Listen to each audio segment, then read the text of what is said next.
Axel de Tarlet, on passe à vous avec une mauvaise nouvelle. Ce sera demain. Les prix de l'électricité augmentent de près de 6%. Alors une hausse qui est critiquée, mais de toutes parts depuis hier. Eh bien oui, c'est pas rien. En moyenne, pour les 25 millions de ménages, la hausse sera de 80 € en plus à payer par an. C'est beaucoup.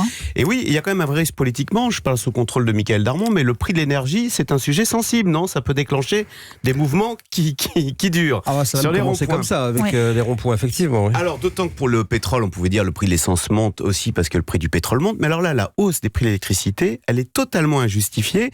En fait, elle s'explique, c'est une formule mathématique qui calcule que le prix du carbone est plus élevé, le prix du pétrole est plus élevé, donc le prix de l'électricité doit augmenter. Erreur. En France, je vous rappelle que l'électricité est nucléaire. Ça n'a rien à voir avec le prix du pétrole. Et le nucléaire n'émet pas de CO2. Donc, ça n'est pas parce que les prix de droits à polluer, à émettre du CO2 augmentent que le prix de l'électricité doit augmenter. C'est exactement comme si on nous expliquait il faut que le prix de l'essence augmente parce que le prix du lait, vous comprenez, a augmenté. Ça n'a rien à voir. Ce sont deux choses totalement différentes. Mais alors, comment vous l'expliquez Alors, pourquoi ce petit cette augmentation ? Alors, c'est là où c'est incroyable, c'est pour permettre aux petits concurrents d'EDF d'exister. Pourquoi ? Parce que les petits concurrents d'EDF, ça leur arrive d'acheter l'électricité en Allemagne ou d'acheter l'électricité chez nos voisins qui, eux, ont des centrales à charbon, qui, eux, ont des centrales au fioul.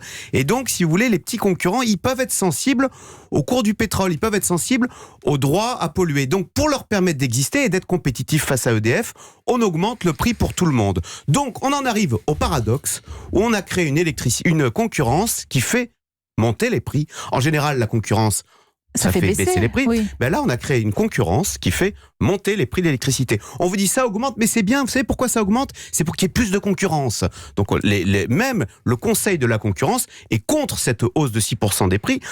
Et elle dit, écoutez, vous êtes en train de priver les Français de la rente du nucléaire. Écoutez, en France, tout ne fonctionne pas très bien, mais au moins le nucléaire a un avantage, ce sont des prix bas et des prix stables. Donc là, si vous voulez, on a les désavantages du nucléaire, les déchets, mais on n'a plus l'avantage, à savoir des prix bas et des prix stables, qui ne bougent pas.